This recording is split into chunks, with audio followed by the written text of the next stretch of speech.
وإذا تفككت الأسرة يفقد المجتمع البوصلة.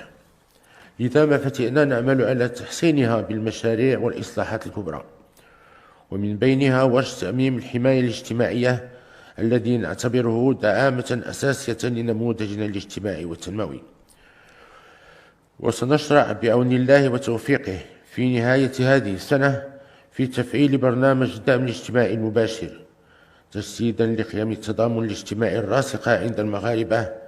فقد قررنا أن لا يقتصر هذا البرنامج على التعويضات العائلية فقط، بل حرصنا على أن يشمل أيضا بعض الفئات الاجتماعية التي تحتاج إلى المساعدة. ويهم هذا الدعم الأطفال في سن التمدرس، والأطفال في وضعية إعاقة، والأطفال حديث الولادة، إضافة إلى الأسر الفقيرة والهشة بدون أطفال وفي سن التمدرس، خاصة منها التي تعيل أفراد مسنين. وبفضل أثره المباشر سيساهم هذا البرنامج في الرفع من المستوى المعيشي للعائلات المستهدفة، وفي محاربة الفقر والهشاشة، وتحسين مؤشرات التنمية الاجتماعية والبشرية. فالمجتمع يكون أكثر إنتاجا وأكثر مبادرة عندما يكون أكثر تضامنا وأكثر تحسينا أمام الطوارئ والتقلبات الظرفية.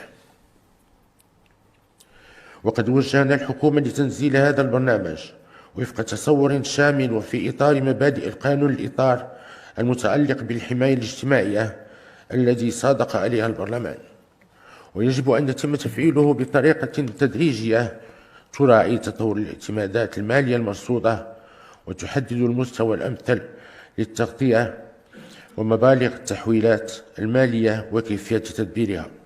كما ينبغي أن يشكل نموذجا ناجحا في تنزيله على أساس نظام الاستهداف الخاص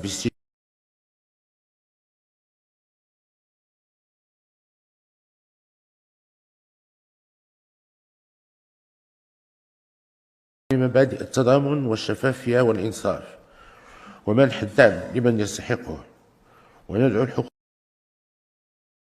الحكومة للعمل على إعطاء الأسبقية لأقننة ونجاعة برامج الدعم الاجتماعي الموجودة حاليا، وتأمين استدامة وسائل التمويل. كما نؤكد على ضرورة اعتماد حكامة جيدة لهذا المشروع في كل أبعاده، وأن يتم وضع آلية خاصة للتتبع والتقييم بما يضمن له أسباب التطور والتقويم.